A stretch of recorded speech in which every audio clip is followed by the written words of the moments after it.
ආයිබුවන් දුවේ පුතේ අද දවසේ බදාදා දිනේ අපි මේ සූදානම් වෙන්නේ දූල පුතාලා සමග පන්ති වාරේ පටන් ගන්න.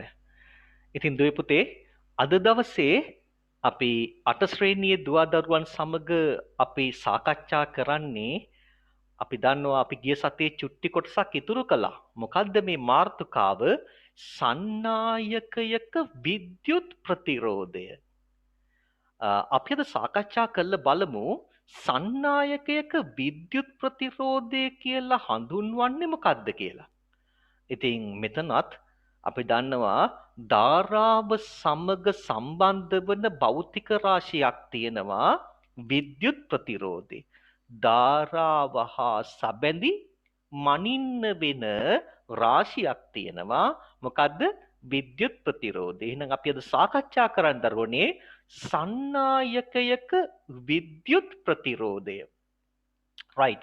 ඔබ සන්නායකයක විද්‍යුත් ප්‍රතිරෝධය කියන මාතෘකාවට අදාළ ප්‍රශ්නාවලිය ලියාගෙන ඇති. මම හිතනවා ගිය සතියේ අපි මේ ප්‍රශ්නාවලිය ඔබට ලබා දුන්නා. එතකොට අද දවසේ අපි සාකච්ඡාවේදී දරුවනේ මේ ප්‍රශ්න ටිකට උත්තර සපයමින් පාඩම ගොඩනගනවා. එතකොට මෙතන ඉන්න දුවෙක් පුතෙක් ගිය සතියේ ප්‍රශ්නාවලිය ලියාගෙන නැත්නම් අදාළ ඉඩ තියාගෙන දැන් උන්න කලබල වෙනවා.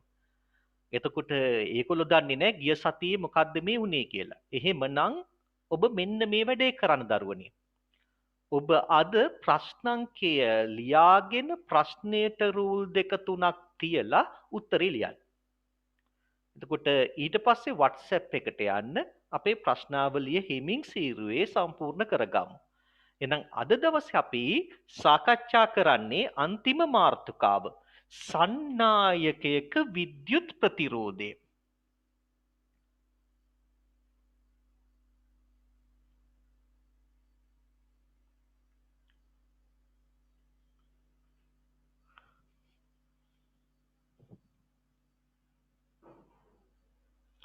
සන්නායකයක විද්‍යුත් ප්‍රතිරෝධය. හොඳයි. අපේ මාතෘකාව. හොඳයි. දැන් ඔන්න ඉතින් දූල පුතාලට සිද්ධ වෙනව මොකද්ද? සවන් දීම හරියටම කරන්න. මම මුල් කොටස් ටික පැට්‍රිකල් එකකටත් යන්න බලාපොරොත්තුවක් තියෙනවා. ඒ අතරේ මුල් කොටස් ටික දූල පුතාලා සමග සාකච්ඡා කරනවා.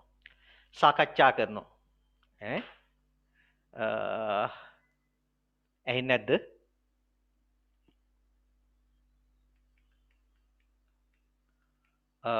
විනාඩියක් ඉන්න බලන්න. right.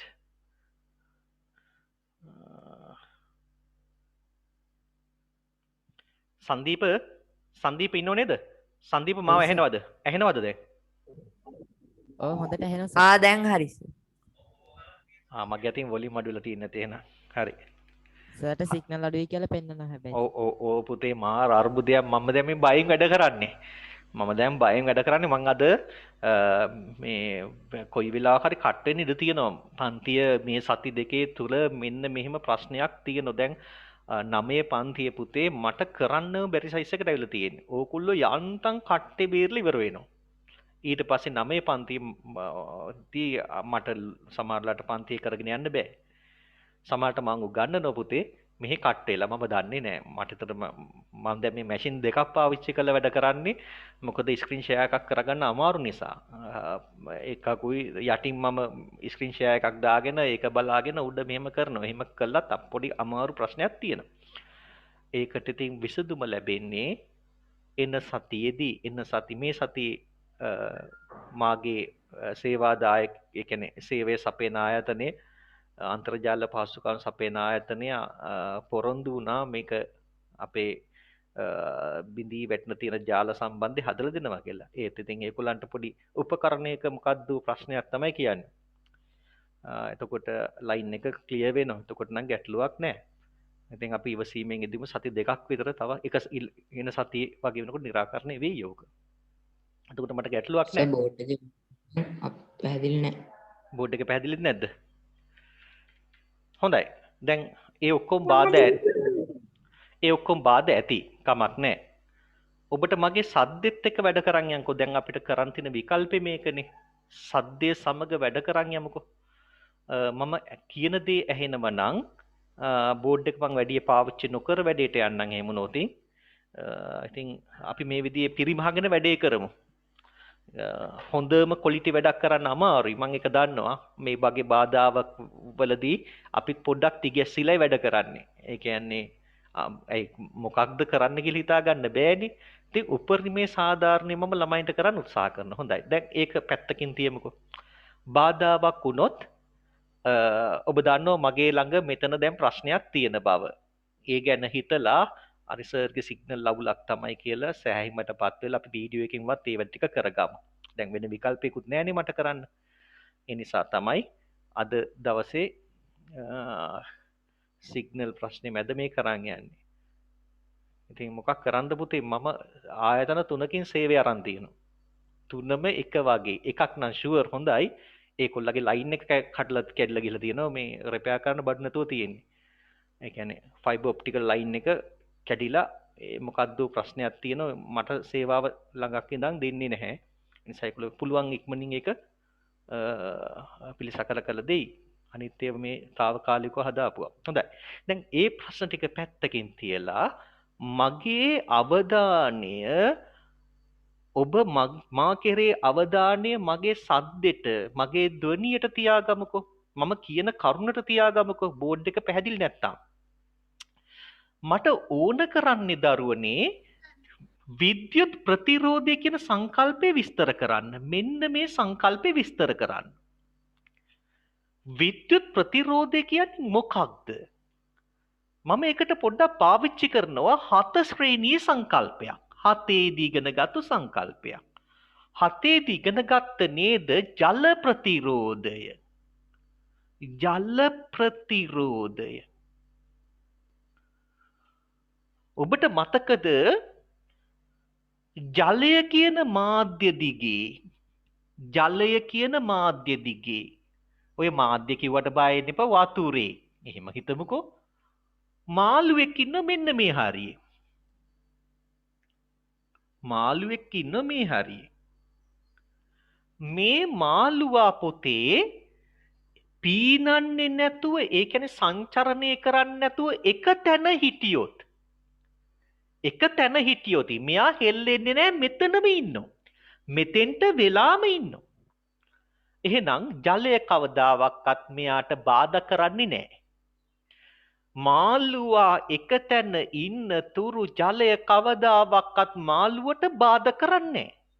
හැබැයි ජලය කියන මාධ්‍ය හරහා මාළුවා ඉදිරියට එන්න උත්සාහ කළොත් පීනගෙන ජලය කියන මාධ්‍ය තුලින් මාළුවා ඉදිරියට එන්න උත්සාහයක් දැරුවොත් ජලය මොකක්ද කරන්නේ? මාළුවාගේ ගමනට බාධා කරනවා. මාළුවාගේ ගමනට බාධා කරනවා. ඒ කියන්නේ මම මෙහෙම කියන්නම්කෝ සංදීප. මොකද්ද? මාළුවා මාධ්‍ය තුලින් ගමන් කරන්න උත්සාහ කළොත් මාධ්‍ය මොකද්ද කරන්නේ? මාළුවාගේ ගමනට බාධා කරනවා. පැහැදිලිද ඒක? මාළුවා මේ මාධ්‍ය තුල නිශ්චලව හිටියොත් ගමන් කරන්නේ නැතුව එහෙනම් කවදාකවත් ජාලය මාළුවාගේ ගමනට බාධා කරන්නේ නැහැ. ගමනට බාධා කරන්නේ නැහැ. ගියොත් නේ ගමනට බාධා වෙන්නේ. ඒ නිසා මාධ්‍ය තුලින් මාළුවා පිහිනා ඉදිරියට එන්න උත්සාහ කළොත් මාළුවට යෙදෙනවා ජල ප්‍රතිරෝධය. මොන ප්‍රතිරෝධයද? ජල ප්‍රතිරෝධය මාළුවා ගමනට බාධා කරනවා. ජල ප්‍රතිරෝධය. පැහැදිලිද? එතකොට මාධ්‍ය නේද මේ මාධ්‍ය තුලින් යන කෙනාට බාධා කළේ නේද? ඒ නිසා චලනය වෙන්න උත්සාහ කළොත් බාධා වෙනවා. ඕකම අපි ඉගෙන ගත්තා 7ේදී වාතය තුලින් කුරුල්ලෙක් පියාඹන්න උත්සාහ කළොත්. වාතය තුලින් කුරුල්ලෙක් පියාඹගෙන යන්න උත්සාහ කළොත් වාතය මොකද්ද කරන්නේ? කුරුල්ලාගේ චලනයට බාධා කරනවා. ඒකට කිව්වා වාත ප්‍රතිරෝධය. එහෙනම් ප්‍රතිරෝධය කියන්නේ චලනයට බාධාවක් කියලා මතක තියාගන්න. ප්‍රතිරෝධය යන්නු කුමක්ද? ලෝෂදී මට කියන්න තියෙන දුවේ චලනයට බාධාවක්. දැන් අපි මේ දේ භාවිතා කරමුකෝ විද්‍යුත් ප්‍රතිරෝධයට. නේද? අපිට මේ දන්න දෙයින් නොදන්න දෙයට යන්න පුළුවන්කම තියෙන්න එපා. විද්‍යුත් ප්‍රතිරෝධයට මේක ආදේශ කරමුකෝ. දැන් අපි ඉගෙන ගත්තේ මොකද්ද? මාධ්‍යයක් තුලින් කවුරු හෝ චලනය වෙන්න උත්සාහ කළොත් මාධ්‍යයක් තුලින් කවුරු හෝ චලනය වෙන්න උත්සාහ කළොත් මාධ්‍ය චලනයට බාධා කරනවා. අමුතුවෙන් වෙන බාධා හොයන්න ඕනේ මාධ්‍ය බාධාව කරනවා. ඕකට කියන ප්‍රතිරෝධය කියලා. දැන් ඕක අපි ආදේශ කරමු විදුලියට. ඔන්න දැන් මම මේ ජල ප්‍රතිරෝධය වාත ප්‍රතිරෝධය කියන නේද? ඒ සංකල්ප දෙකම අයින් කළා විද්‍යුත් ප්‍රතිරෝධය කියන සංකල්පෙට එනවා. විද්‍යුත් ප්‍රතිරෝධය කියන සංකල්පෙට එනවා. ඔන්න දැන් ඔළුවට දාගන්න. ඔන්න මෙතන තියෙන දරුවනේ මගේ පරිපතේට අවශ්‍ය මූලික විද්‍යුත් ප්‍රභවය වියලි කෝෂය. ඔව්. වියලි කෝෂය සම්බන්ධ කරගෙන මම හදන්නේ බල්බයක් දල්වන්න. ඒ නිසා බල්බය දල්වන්න අවශ්‍ය පරිපතේ මම මේ විදිහට හදාගන්න. එතකොට මේ විදිහට පරිපතේ හැදුවට පස්සේ අපිට පැහැදිලි බල්බය හරහා විදුලිය යන නිසා බල්බය දැල් වෙනවා. දැන් කල්පනා කරන්න විදුලි ධාරාව උත්පාදනය කළේ වියලි කෝෂය. මෙයා තමයි විදුලිය උත්පාදනය කරන්න වියලි කෝෂය. right? එයාගේ ධන අග්‍රෙන් විදුලි ඉවත් වෙනවා. අපි එහෙම හිතමුකෝ දැනට නේද? එතකොට පුතේ ඔන්න මම කියන දේ හොඳට බලා ගන්න හොඳට අවබෝධ කරගන්න. විදුලිය ගමන් කරන මාධ්‍ය වෙන්නේ මෙන්න මේ කම්බිය. අපි ඒකට කියමු විදුලි රැහැන නැත්නම් සම්බන්ධක කම්බිය කියලා. එහෙනම් සම්බන්ධක කම්බිය තිගේ විදුලිය ගමන් කරන මාධ්‍ය උනේ මේ මම ටිකක් තද පාටට අඳින සම්බන්ධක කම්බිය. එහෙනම් විදුලිය ගමන් කරන්නත් මාධ්‍යයක් ඕන. එහෙනම් ඔන්න මම ප්‍රශ්නයක් දාගන්න ඔබට. විදුලිය ගමන් කරන මාධ්‍ය වලට අපි නමක් දෙනවා ලස්සන නමක්. හයෙදි කියා දුන්නා. විදුලිය ගමන් කරන මාධ්‍ය වලට කියනවා සන්නායක. මොන නායකද? සන්නායක. හරිනේ? එහෙනම් අපි විදුලිය ගමන් කරන්න මාධ්‍යයක් දෙන්න එපා. දැන් දීලා තියෙන සන්නායකයක්. මෙන්න මෙයා තමයි සන්නායකේ. සන්නායකය. නේද? අපි ඒක විදුලිය ගමන් කරන මාධ්‍ය. විදුලිය ගමන් කරන මාධ්‍ය. සන්නායකයක් ලබා දීලා තියෙනවා. විදුලිය ගමන් කරන ද්‍රව්‍ය කියලායි හයේදී කිව්වේ. දැන් මම ඒකට කියනවා මාධ්‍ය. එතකොට වියලි කෝෂයේ විදුලි ධාරාව උත්පාදනය කළ බල්බය වෙත අරන් යන්න මොකක් හෝ මාධ්‍යයක් ඕන කළා. ඉතින් අපි ඒකට දැම්ම සන්නායක මාධ්‍යයක්. කොටින්ම කියතොත් කම්බි කෑල්ලක්. දැම්මහම මේ කම්බි කෑල්ල තුලින් විදුලිය කියලා යනෝනේ ආරෝපණ. විදුලිය ලෙස යන්නේ ආරෝපණ. එතකොට අපේ දූලට තේරුම් ගන්න ඕන එහෙනම් මෙන්න මේ කියන කම්බි කෑල්ල දිගේ ආරෝපණ ගමන් කරනවා. ආරෝපණ ගමන් කරනවා. කොටිම කියතොත් ආරෝපණ යන්නේ කවුරු දිගේද? ඉලෙක්ට්‍රෝන මගින්. ඉලෙක්ට්‍රෝන දිගේ තමයි යන්නේ. ආරෝපණ කවුද අරන් යන්නේ? ඉලෙක්ට්‍රෝන. එතකොට ඉලෙක්ට්‍රෝන තමයි මෙතනින් ඇවිල්ලා මෙහෙම යන්නේ. මේ පරිපතේ තුල ගලාගෙන යන්නේ ආරෝපණ අරගත්තු ඉලෙක්ට්‍රෝන. එහෙම කල්පනා කරන්න. එතකොට මොකද්ද වෙන්නේ පුතේ? මේ මාධ්‍ය අර ඉලෙක්ට්‍රෝන ගමනට බාධා කරනවා. මේ මාධ්‍ය විසින් මොකද්ද කරන්නේ? සන්නායකයේ විසින් පරිපතේ ඉලෙක්ට්‍රෝන ගලාගෙන යනෝනේ විදුලිය ලෙස. මේ විදුලි ගමනට බාධා කරනවා. ඒ බාධාවට කියනවා විද්‍යුත් ප්‍රතිරෝධය.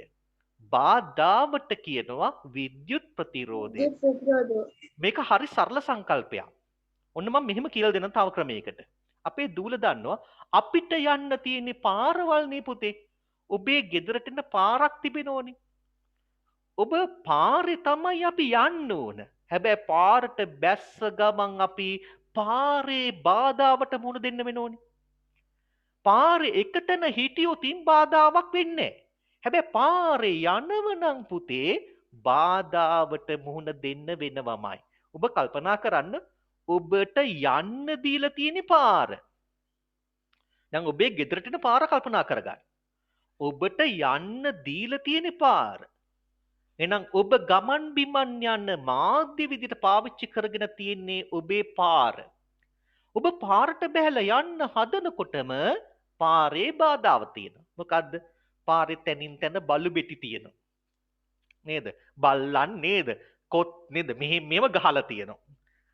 ඉතින් ඔබ දැන් පාරට බැස්සගම අනේ මට තියෙන බාධාව මේක පාගන් යන්න වෙයිද? ඔන්න පළවෙනි බාධකේ. තැන් වල බාධා තියෙනවා. නේද? තව ටිකක් දුර ගියාම පාරේ ගිහපු වෙන හරක් වගේ කට්ටිය ගොමක් දාලා තියෙනවා. ඒකත් බාධාවක්නේ. තව චුට්ටක් ඉස්සරහට යනකොට මේ පාරෙම බාධාව තියෙනෝනේ. වලක් අහු වෙනවා.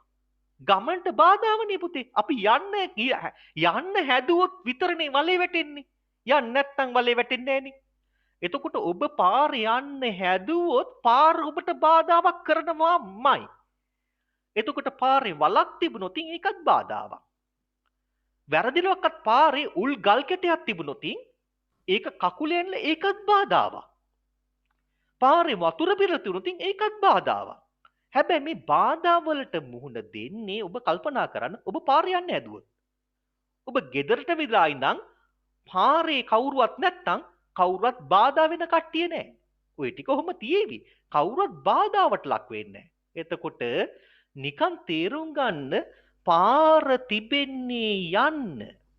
සන්නායක තිබෙන්නේ විදුලිය ගමන් කරන්න. පාර තිබෙන්නේ යන්න. සන්නායක තිබෙන්නේ විදුලිය ගමන් කරන්න. පාරේ ගියොත් බාධා ඇති වෙනවා. සන්නායක තුලින් විදුලිය ගියොත් බාධා කරනවා. පාරේ තිබෙන බාධාව මොන වගේද? බල්ලු බෙටි, අරවා, මෙව්වා, වලවල්, වතුර, ඒ වගේ දේවල්, ගල් කැට නේද? පාර හොදගෙන ගිහපු මුල් කෑලි අනම්මනම් එව්ව මෙව්වා මඩ ඒවා. එතකොට දැන් ඔබ අහන්න එපා සන්නායකයේ තියෙනවද ගල් කැබලි වතුර එව්ව මෙව්වා. නෑ ඒකෙත් බාධාවක් තිබෙනවා. අන්න හරි බාධා මොකද්ද? විද්‍යුත් ප්‍රතිරෝධය. විද්‍යුත් ප්‍රතිරෝධක. පැහැදිලි දැන් කිව්වද?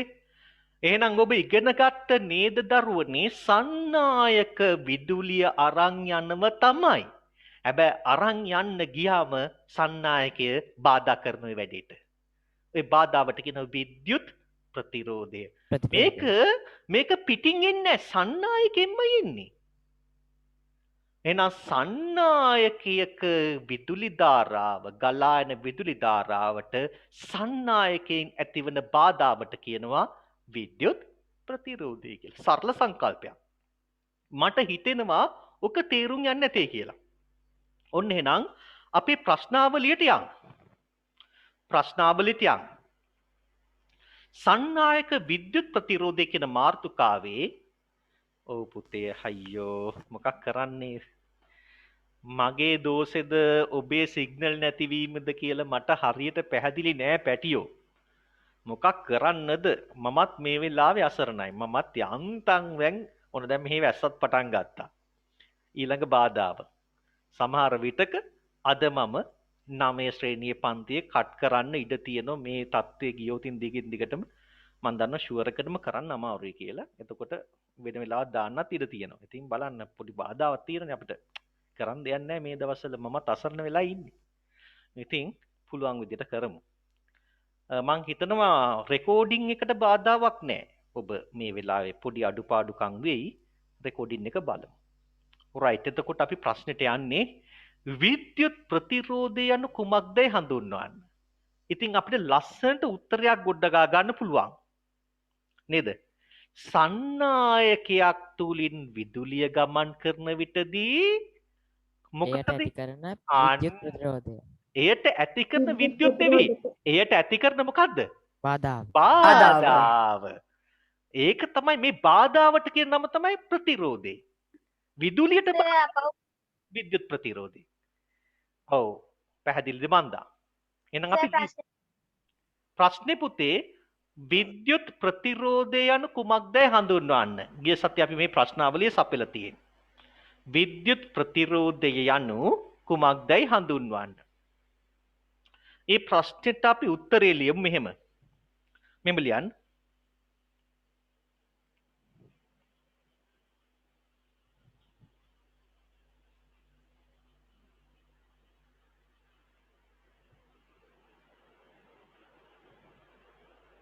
ලියන්න.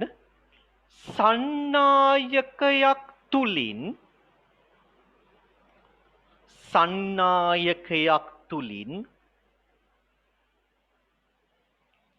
ගලා යන. සන්නායකයක් තුලින් ගලා යන. විදුලි සන්නායකයක් තුලින් ගලා යන විදුලි ධාරාව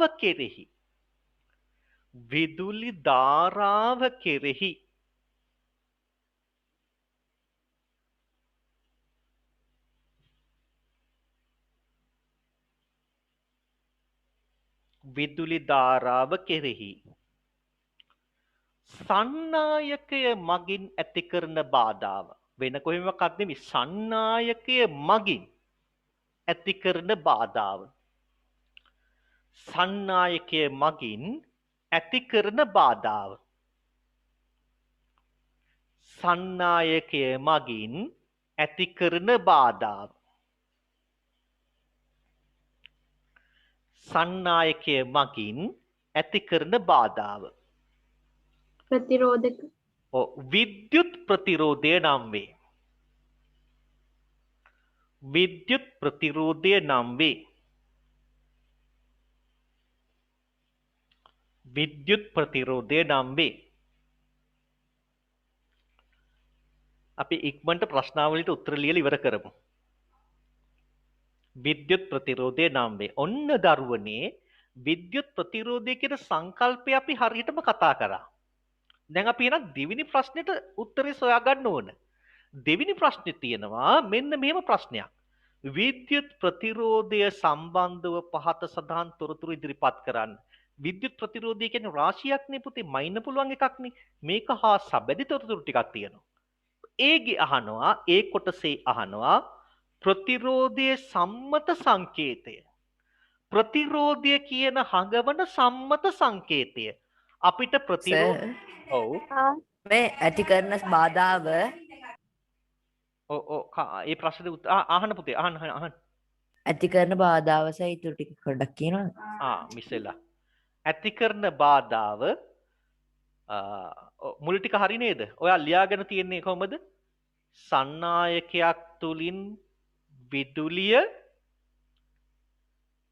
ගමන් කරන විදුලිය කියන නැත්නම් විදුලි ධාරාව කෙරෙහි සන්නායකයේ මගින් ඇති කරන බාධාව සන්නායකයේ මගින් ඇති කරන බාධාව විද්‍යුත් ප්‍රතිරෝධය නම් වේ. විද්‍යුත් ප්‍රතිරෝධය නම් වේ. හරිද පුතේ? හරිද? හරි සර්. හරිනේ. ඒකේ පුතේ මේ මගේ වචන ඕනේ නැහැ. ඕගොල්ලෝ ඕඩ හැටිය සංකල්ප කියන්න. මෙන්න මෙහෙම කිව්වත් කමන්නේ. කොල්ලෝ ලියන්නේ මේ වගේ ඒවා. මෙන්න මෙහෙම කියාය කෙනෙක්. දැන් අපි හිතමු මෙතන කොල්ලෝ පාඩම් කරන්න නැති කට්ටිය. ඒගොල්ලෝ කියන්නේ මෙන්න මෙහෙම කියයි. සන්නායකයක් තුලින් විදුලිය ගමන් කරනකොට ඒ සන්නායකය විදුලි ගමනට බාධා කරනවා. ඒක තමයි විද්‍යුත් ප්‍රතිරෝධය කියලා කියන භාෂාවෙන් ලිව්වත් දෙයනේ අපි ලකුණු දෙනවා. ඔය වැඩ ඕනේ කියන භාෂාවෙන් හරි ලියන්නකෝ. ඒකේ අදහස තියෙනවා නම් ලකුණු දුන්නා. ඕක පුතේ උඩට යනකොට වාක්‍ය ලියන හැටි ඔබටම තනියෙන් විසඳ ගන්න පුළුවන්. ඉතින් මම උගන්වන්නේ පාඩම් කරන්න නෙවෙයි සංකල්පයේ තේරුම් අරගෙන කොහොම හරි ලියන්න. සංකල්පේ තේරුම් අරන් කොහොම හරි ලියන්න. ලියන වැඩේ ඔබ පස්සේ කරගන්න අනිවාර්යයෙන්. ඔබට පුළුවන් විදිහට ඔබ විස්තරය ලියන්න. ගුරුතුමා එයට සාධාරණ ලකුණක් දෙවි. හැබැයි පුතේ ඔබ කවදා හරි ජය ගන්නවා. ඒක ෂුවර්.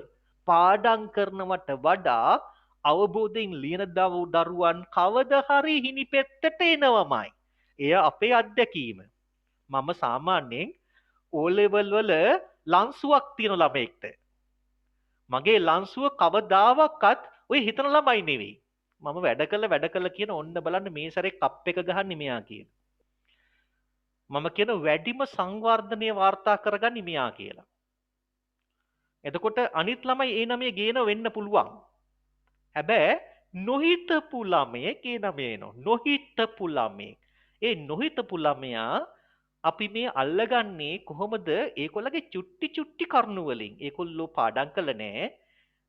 ඒකෙන් කියන්නේ පාඩම් කරන්න එපා කියලා. පාඩම් කළා නේ. සර් හැබැයි එතකොට පාඩම් ගන්න ළමයා ජය ගන්න නැද්ද? නෑ, එහෙම ප්‍රශ්නයක් නෙවෙයි මම කිව්වේ. පාඩම් කරන ළමයා ජය ගනීවි. හැබැයි පාඩම් කරන ළමයට වඩා බොහෝ දේවල් පාඩම් නොකර අවබෝධ කරන ළමයා පුතේ එකතු කරගන්නවා. පාඩම් කරන ළමයා දන්න එකම ක්‍රමය තමයි පාඩම් කරලා උත්තරේ ලියන එක. පාඩම් නොකරපු දරුවා ඊට වඩා වෙනස් ක්‍රම හොයාගන්න ඔයාගේ ජීවිත ගමනේදී. එයා පාඩමට පස්සේ යනවා. අවබෝධයෙන් පස්සේ යනවා. එයා වෙන ක්‍රම අවබෝධ කරගන්න. ඔබ දන්නවද 8 මම එක්තරා ඉස්කෝලේකට ගියා පුතේ මේ පාඩම උගන්වන වෙලාවක. එක්තරා ඉස්කෝලේකට ගියා. ගිහිල්ලා මට මේ පාඩම උගන්වන්න කියලා ඒ ඉස්කෝලේ විද්‍යා උගන්වන ගුරුතුමිය කිව්වා. කියන වෙලාවේ රයිට් හරි එහෙනම් කියලා මම මේ පාඩම ළමයි සමග කතා කළා. කතා කරනකොට අකුරක්වත් ලියන්නේ නැති දරුවෙක් හිටියා. ඒ දරුව තමයි පුතේ හොඳටම සංකල්ප තේරුම් ගත්තේ. ඒ දරුව තමයි හොඳටම සංකල්ප තේරුම් ගත්තේ. හැබැයි එයා ලියන්නේ නැහැ. කවුරු හරි කෙනෙක් එයාට ලියන වචන ටික කියලා දුන්නා නම් අකුරු කියලා දුන්නා නම් ඒ ළමයා ඇත්තටම සයන්ස් වල හොඳ තැනකට එනවා. ඒ ළමයා මට පුදුම හිතන වැඩක් කිව්වා. මම පාඩම හරින්මෙන් කරලා පැට්‍රිකල් එකක් කළා. කරන අතරේ එයා මට මං කියන දේ අහන් ඉඳලා එයා කවදාකවත් නොහිතපු ප්‍රශ්නයකට උත්තර දුන්නා. ඒ කියන්නේ මම නික්‍රොම් කම්බියක් ඇද්දා. ඔබ දන්නේ නැහැ නික්‍රොම් කම්බිය ඇදලා මම පොඩි වැඩක් කරා. මම අර වැඩි විදුලි ධාරාවක් දීලා පොඩි වැඩක් කරා පැට්‍රිකල් එක. මං කම්බිය ලැබ් එකේ ඇදලා මෙහෙම කළා. එයාට මං චුට්ටක් විස්තරයක් කිව්වා ඒ පන්ති කරන අතරේ. එයා කිව්වා ඔක අල්ලන්න එපා. අල්ලන්න එපා දැන් මේක රත් වෙලායි තියෙන්නේ කියලා. අනික කිසිම ළමයෙකුට අවබෝධය තිබුණේ නැහැ පුතේ මේ කම්බිය රත් වෙනවා කියලා.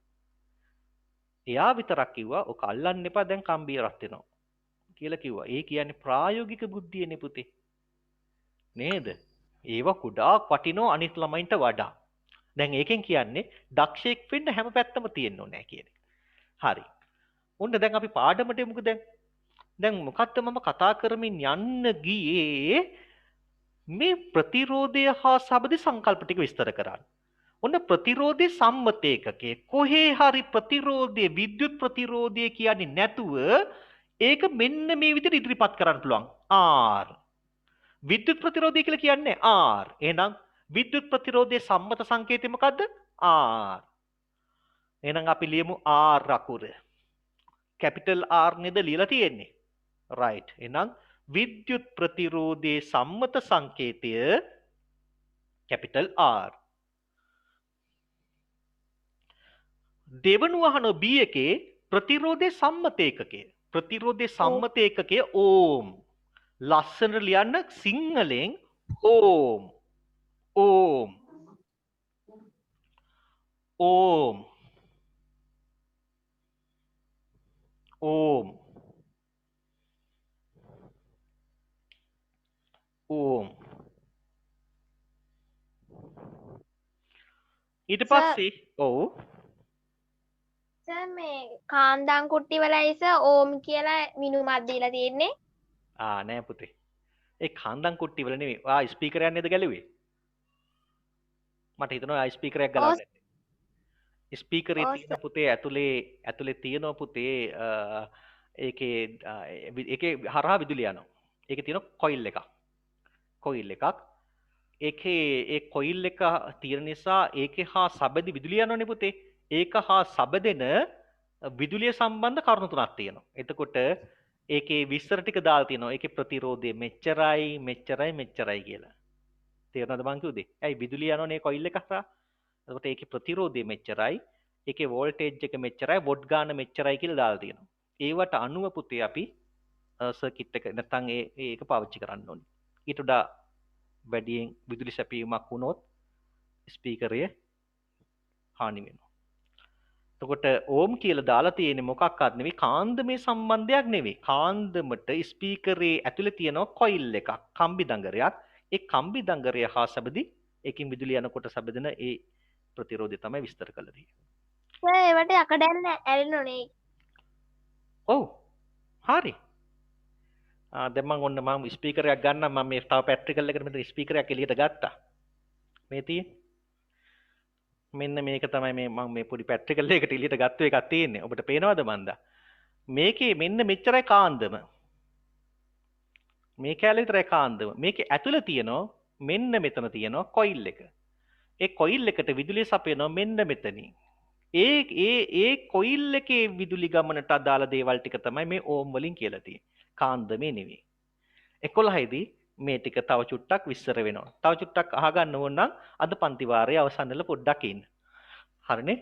right. එතකොට ඕම් ඒකකය ඕම්ගේ සංකේතේ ප්‍රතිරෝධයේ සම්මත ඒකකයේ සංකේතේ. සම්මත ඒකකයේ සංකේතේ පයන්න අනිත් පැත්තට අනින්න. මෙන්න මෙහෙම. මේ ඕම්ගේ සංකේතේ. ටග්ගල සංකේතය ලියන්න. ඕම්ගේ සංකේතේ. ලිව්වා හරි නේද? අපි එන තුන්වෙනි ප්‍රශ්නෙට යමු.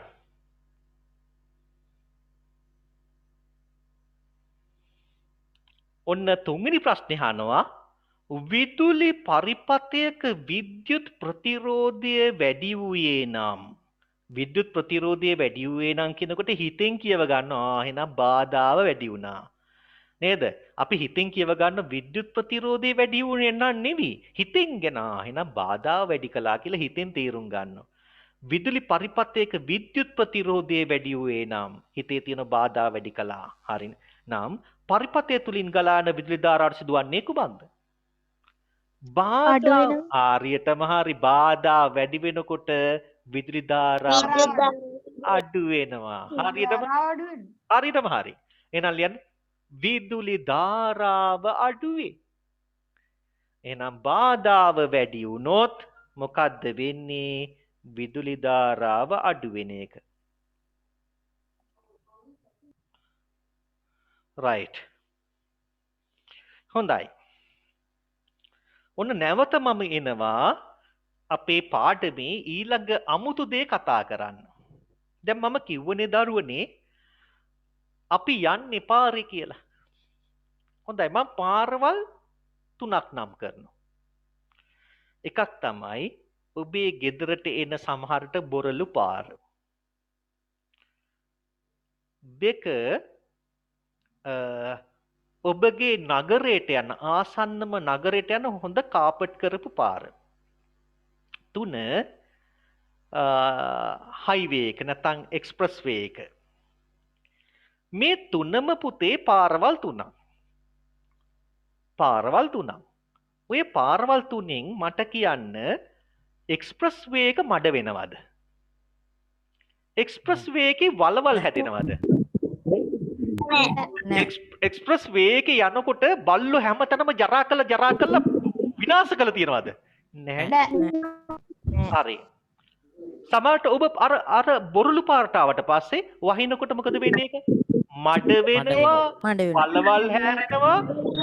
හරි. දැන් ඔන්න මයික් ඔෆ් වෙන්න ඕන. දැන් මයික් ඔෆ් වෙන්න ඕන. දැන් ඔබට තේරුණාද පාරවල් තුනම තියෙන යන්න තමයි. හැබැයි පාරවල් වර්ග තුනක් නේ. මේ වර්ග තුනේ යනකොට වෙන බාධා එකිනෙකට වෙනස් නේද? සමහර පාරවල් පහසුවෙන් යන්න පුළුවන්. බාධාවක් තියෙනවා. පහසුවෙන් යන්න පුළුවන්. සමහර පාරවලට යන්න පුළුවන්. හැබැයි බාධා වැඩි. ඔය වගේ තමයි පුතේ සන්නායක වර්ගය වෙනස් වෙනකොට සන්නායක වර්ගය වෙනස් වෙනකොට ඒවායෙන් ඇති කරන බාධාවත් වෙනස් වෙනවා. නිකමට කියන්නම් දැන් අර මං කිව්වේ නික්‍රෝම් කම්බි කියලා. නික්‍රෝම් කම්බි හරියට බොරළු පාර වගේ යන්න දෙන්නෙම නැහැ. නික්‍රෝම් කම්බියක් කියන්නේ යන්න පුළුවන්. හැබැයි බාධා වැඩි බොරළු පාර වගේ. නික්‍රෝම් ලෝහෙන් හදපු කම්බි. දැන් අපි හිතමුකෝ යකඩ කම්බි. යකඩ කම්බි ඔන්න බාධාවක් තියෙනවා හරියට ඔබේ ගෙදර ඉඳන් නගරෙට එන පාර වගේ. ඒක ටිකක් කාපට් කරලා යම් ප්‍රමාණයකට මහතර තියෙනවා. හැබැයි අපි ගත්තොතින් තඹ රිදී වගේ කම්බි. ඒව පුතේ හයිවේ එක වගේ. කස් ගාල විදුලියට යන්න දෙනවා බාධා අඩුයි. එහෙනම් ඔබට තේරුණාද සන්නායක ද්‍රව්‍ය වර්ගයේ වෙනස් වෙන්න බාධාවත් වෙනස් වෙනවා. එහෙනම් ඔතන පළවෙනි එක කරුණ විදිහට ලියන්න පුළුවන්. මොකද්ද? සන්නායකය තනා ඇති ද්‍රව්‍ය වර්ගය විද්‍යුත් ප්‍රතිරෝධයට බලපානවා. එහෙනම් හතරවෙනි ප්‍රශ්නේ. ඔව්. මොකද පුතේ? හතරවෙනි ප්‍රශ්නේ සාකච්ඡා කරන්න අපි. හතරවෙනි ප්‍රශ්නේ මෙහෙමයි තියෙන්නේ. සන්නායකයක විද්‍යුත් ප්‍රතිරෝධය රඳා පවතින සාධක. එහෙනම් පළවෙනි සාධකේ ලියන්න. පළවෙනි සාධකේ ලියන්න. පළවෙනි සාධකේ ලියන්න. හතරවෙනි ප්‍රශ්නේ පළවෙනි කාරණා. සන්නායක වර්ගය. සන්නායක වර්ගයේ බලපාන. සර් ප්‍රශ්නේ පොඩ්ඩක් කියන්න. හතරවෙනි ප්‍රශ්නේ සන්නායකයක විද්‍යුත් ප්‍රතිරෝධය රඳා පවතින සාධක මොනවාද? සන්නායකයක විද්‍යුත් ප්‍රතිරෝධය රඳා පවතින සාධක මොනවාද? ඒකේ පළවෙනි එක තමයි සන්නායක වර්ගය. වරහන් ඇතුළේ ලියන්න සන්නායකය තනා ඇති ද්‍රව්‍ය වර්ගය. සන්නායක වර්ගය කියනකොට ඕගොල්ලෝ හිතයි දන්නේ ඒක මේ නමක් මේ වෙළඳ නාමයක් කියලා. සන්නායකය තනා ඇති ද්‍රව්‍ය වර්ගය. තඹද රිදීද ඇලුමිනියම්ද යකඩද ඊයම්ද ඔය කියන එක මත වෙනස් වෙනවා. හොඳයි. දෙවෙනි කාරණේ 2. ඔන්න දැන් අපි අර බොරුළු පාරටම එනවා. ඔබේ ගෙදරට එන බොරුළු පාර. අපි හිතමු මෙහෙම එකක් කියලා. බොරුළු පාරක් තියෙනවා. මට කියන්න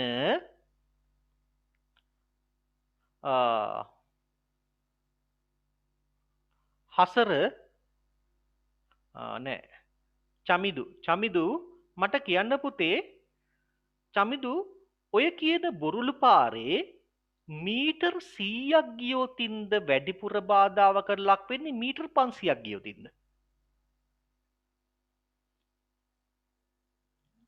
ඔය කියන බොරුළු පාරේ මීටර් 500ක් ගියොත් මීටර් 500ක් ගියාමනේ මීටර් 1000ක් ගියොතින් තව මොකෝ වෙන්නේ? තවත් බාධා ඇති වෙනවා. හරිද? හරි. මම මෙහෙම කියන්නම්. මීටර් 100ක් ගියොතින් ඔබ සමහර විටක වලවල් එකකට විතරක් වැටේවි. සමහරට එක බලු බෙට්ටක් විතර පාක් ගනි. සමහරට එක මඩවලක වැටලා මඩ ගා ගනි. මීටර් 200ක් ගියොතින් සමහරට බලු බෙටි 3ක් විතර පාක් ගනි.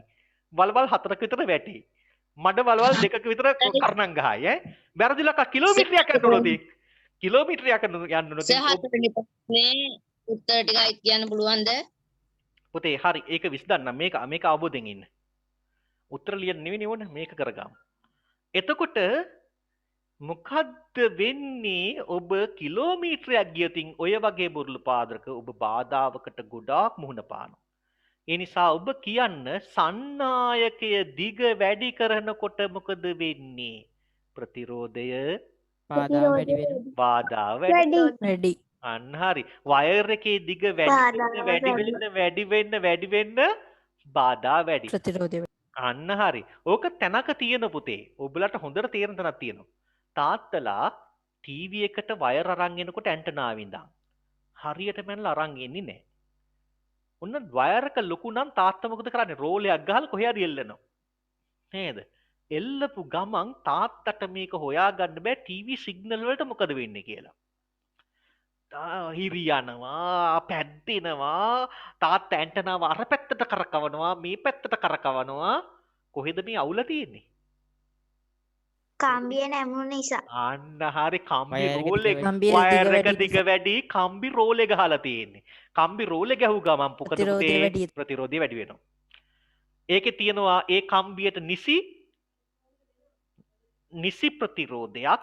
ඒ ප්‍රතිරෝධයට වඩා වැඩි වුණොත් ඔබ දන්නවා සිග්නල් එකට බාධා වෙනවා. එතකොට හරියන්නේ වැඩි. නිසා නිසි දිග තියලා කපා ගන්න ඕන.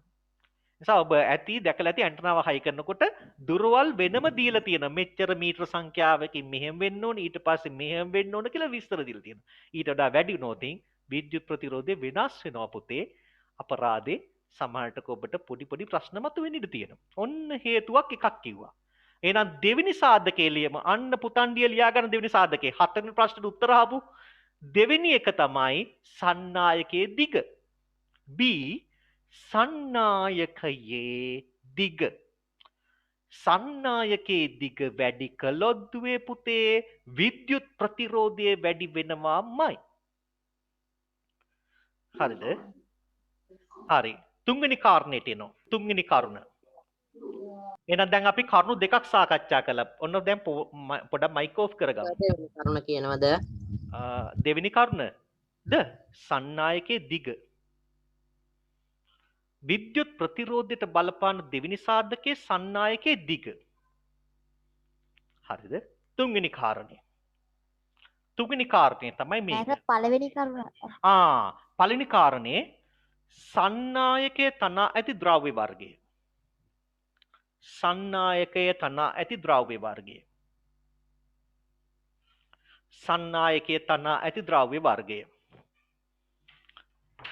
හරි දැන් තුන්වෙනි කාරණේට යන්නේ. ඔන්න තුන්වෙනි කාරණේ මේ වගේ. තුන්වෙනි කාරණේ පාරක් තියෙනවා.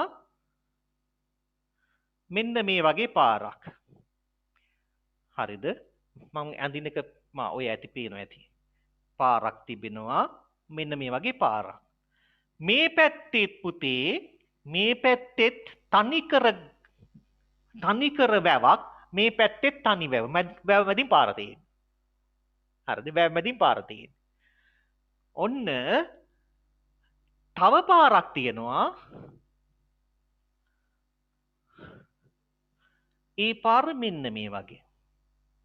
මෙයා පටු පාරක්, මෙයා මහත පාරක්. ඒත් වැව මැදින්මයි. වතුරේ තමයි යන්න වෙන්නේ. right ඔන්න. මෙයා පළවෙනි පාර, මෙයා දෙවෙනි පාර. මේ වැව වතුර. right? හොඳද? මම මේකේ ගමහරහා දිවීමක් නැත්නම් මැරතන් තරගයක් සංවිධානය කරනවා. ඔබ ඔක්කොම ටික මුළු පන්තියේ ළමයි නේද? මුළු පන්තියේම ඉන්න ළමයි. අපි තුමු ලංකාවේම ඉන්න 8 වසර දරුවෝ ටික දැන් දුවනවා. right? මේ පාර දිගේ. හරිද? මට කියන්න මේ පාරේ ලංකාවේම ඉන්න 8 වසර දරුවෝ ටික දාලා දුවනෝ. මෙන්න මේ වැවැදින් තියෙන පාරේ ලංකාවේ ඉන්න 9 වසර ළමයි දරුවෝ ටික දාලා දුවනෝ. දිව්වොතින් අපි හිතමු මේ දරුවන් සංඛ්‍යාව සමානයි ඈ. කවුද වැඩියෙන් නාගන්නේ? අට වසරේ කවුද වැඩියෙන් නාන්නේ? ඇයි නාගන්නේ? පටු වැඩි නිසා. පාර පටු වැඩි. පාර පටු වුණාම යන්න පහසුද? අමාරුයි. යන්න අමාරුයි. තදබදේ වැඩි වෙනවනේ යන්න හැදුවොත්. ඒ නිසා යන වෙනුවට වෙන්නේ හැපි ඉන්න එක. යන වෙනුවට වෙන්නේ ඔබට හැපි ඉන්න එකට. හරේ පැත්තෙන් යන්න බෑ හැප්පෙනවා. මේ පැත්තෙන් යන්න බෑ හැප්පෙනවා. හැපි ඉන්න පුළුවන් යන්න බෑ. හැබැයි මේ පාර ලොකු නිසා හැප්පෙන්න තු යන්න පුළුවන්. ඒ නිසා බේගින් යයි. නිසා ඔබට තේරෙනවද පුතේ මේ පාර පටු නිසා යෑමට බාධා වැඩි, මේ පාර පුළුල් නිසා යෑමට බාධා අඩු. හරි මේක කම්බියක් නම් මොකෝ වෙන්නේ? මට කියන්න විදුලිය ලේසින් යන්නේ මහත කම්බියද හින් කම්බියද? මහත කම්බි. මහත කම්බියේ විදුලිය ඉතා ලේසියෙන් ගමන් කරන විද්‍යුත් ප්‍රතිරෝධය අඩුයි. ඔබට මං හිතනවා පැහැදිලි ඇතේ කියලා දැන්. එහෙනම් සන්නායකයක පුතේ හරස් කඩ වර්ගඵලය. සන්නායකයක හරස් කඩ වර්ගඵලය වැඩි නම් ඒකෙන් ඇති කරන විද්‍යුත් ප්‍රතිරෝධය අඩුයි. හීන් කම්බියකට වඩා මහත කම්බියක විද්‍යුත් ප්‍රතිරෝධය ඒ නිසා අඩු බව මතක තබා ගත යුතුයි. එහෙනම් සන්නායකයක හරස් කඩ වර්ගඵලය ප්‍රතිරෝධයට බලපානවා. හරස් කඩ වර්ගඵලය කියන එක මම කිව්වොතින් මෙන්න මෙහෙම ඇඳලා පෙන්නුවොතින් මේ පැත්තට එන්නම්කෝ. ඔන්න සන්නායකයක්. මෙන්න මේක හරස් කඩ වර්ගඵලයේ කැපු. මෙන්න මේක හරස් කඩ වර්ගඵලය බලපානවා. එතකොට මහත කම්බියක හරස් කඩ වර්ගඵලය වැඩි. ඒ නිසා සන්නායකයේ හරස් කඩ වර්ගඵලය වැඩි නම් විද්‍යුත් ප්‍රතිරෝධය අඩු බව මතක තියාගන්න. දැන් තුන්වෙනි සාධකය ලියන්න. සන්නායකයේ හරස් කඩ වර්ගඵලය. සන්නායකයේ හරස් කඩ වර්ගඵලය. සන්නායකයේ හරස් කඩ වර්ගඵලය.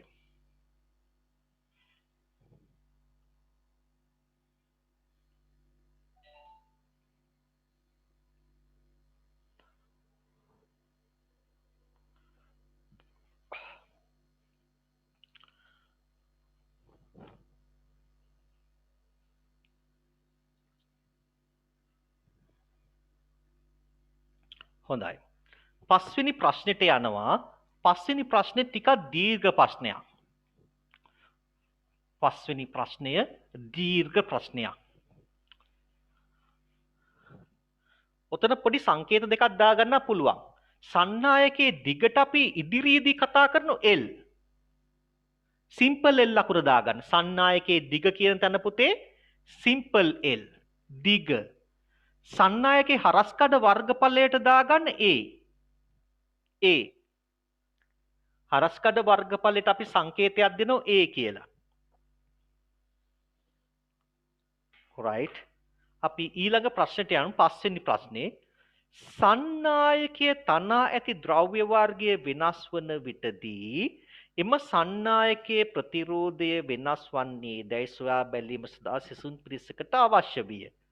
ඔවුන් බල්බයක්, ඇමීටරයක්, වීලිකෝෂ හා ස්විච්යක් යොදා ගනිමින් සඳහා සුසු විදුලි පරිපථයක් සකසා ලදී. ඔවුන් තඹ යකඩ හා නික්‍රෝම් කම්බි මේ සඳහා භාවිතා කරන ලදී. ඒකේ පළවෙනි ප්‍රශ්නේ අහනවා ක්‍රියාකාරකම සිදු කිරීම සඳහා ඔවුන් සෑදූ විදුලි පරිපථයේ ඇඳ දක්වන්න. ක්‍රියාකාරකම සිදු කරන්න ඔවුන් සෑදූ විදුලි පරිපථයේ ඇඳ දක්වන්නලු. right. අපි විදුලි පරිපථයේ වෙලාවේ හැටියට මම විදුලි පරිපථයක් ඇඳලා පෙන්නනවා. වෙලාවේ හැටියට. ඔබ ඒක ඇඳ ගන්න සද්ද නැතුව. මෙන්න මෙහෙම කරමු අපි. වියලි කෝෂ දෙකයිනේ. වියලි කෝෂ දෙකක් අපි මේ විදිහට ලකුණු කරගමු. වියලි කෝෂයේ ධන අග්‍රයට අපි දාමු ස්විචයක්. ධන අග්‍රයට ස්විචයක් දාමු. ඒ ස්විචේ දැනට විවෘතව තියමු. right. ඊට පස්සේ අපි මේකට සවි කරමු ඇමීටරයක්. ඇමීටරයක් සවි කරගමු. ඇමීටරයෙන් පුළුවන් පරිපථය තුලින් ගලා යන විදුලි ධාරා මැන ගන්න. අපි බල්බයකුත් සවි කරගමු. බල්බේ සම්මත සංකේතය දාමු කතිරේ. මෙතනින් අපි හිඩසක් තියමු. හිඩසක් තියලා පරිපථය සකසගමු. මේ පරිපථයේ ටක් ගාලා අඳින්න බලන්න. මේ පරිපථයේ ටක් ගාලා අඳින්න. හිඩසට අපි කියමු xy කියලා. මේක පස්වෙනි ප්‍රශ්නේ ඒ පරිපථයක් අහනෝ නේද පුතේ? පරිපථේ.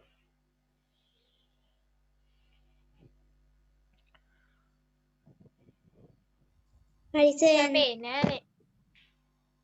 පේන්නේ නැද්ද? ඒක මේ පරිපත සංකේත වලින්ද ඇඳලා පෙන්නන්න ඕන. සංකේත වලින් අඳාම කමන්නේ නැහැ පුතේ ලේසිනේ ඒක. පරිපථයේ සංකේත වලින් අඳිමු. මේක පැහැදිලි නැද්ද ඔයගලන්ට? පේන්නේ නැහැ වගේද? පේනවා සර්. පේනවා මට නම් එහෙම ගැටලුවක් පේන්න විදියක් නැහැ මේකේ. දැන් මේ මොහොතේ ඇඳලා ඉවරයි සර්. මේ මොහොතේ සිග්නල් උත් හොඳට තියෙනවා කිසි අවුලක් නැහැ.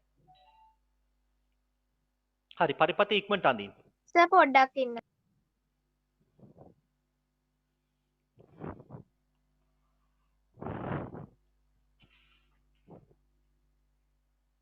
ඉවරයි සර්. ඉවරයිනේ. ඉවරයි සර්. පොඩ්ඩක් ඉන්නකෝ. ඇඳලා ඉවරයි සර්. හරි. ඉවරයි සර්. ඉවරයිනේ. දැන් එහෙනම් අපිට තියෙනව නේද පුතේ කම්බි වර්ග තුනක්. මේ පරිපථයේ කම්බි වර්ග තුනක්. ඔන්න කම්බි වර්ග තුන තමයි එකක් තඹ. තඹ වලට මම සංකේතයක් දාගන්නවා කොපර් Cu. දෙවෙනි එක යකඩ. යකඩ. හරි සර්. යකඩ වලට සංකේතයක් දාගන්නවා මම Fe. තුන්වෙනි එක නික්‍රෝම් නේ. හරි. ඔන්න නික්‍රෝම් කම්බිය ගන්නවා මේ විදියට. නික්‍රෝම් නේද තුන්වෙනි එක? ඔව් සර්. නික්‍රෝම් කියනකොට පුතේ මිශ්‍ර ලෝහයක් නිකල් ක්‍රෝමියම් තියෙනවා. නිකලුයි ක්‍රෝමියමුයි.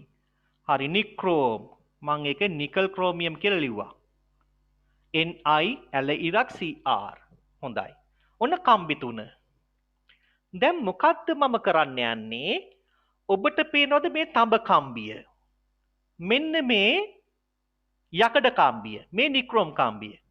පරේෂණයට අපි සම්බන්ධ කරන කම්බි තුන අනිවාර්යෙන් සමාන වෙන්න ඕන සාධක දෙකකින්. මොකද්ද මේ සාධක දෙක?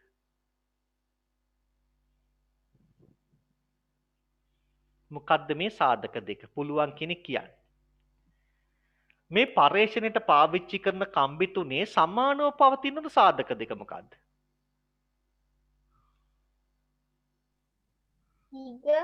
දිගයි හරස්කඩ වර්ගඵලය. හරස්කඩ වර්ගඵලයයි.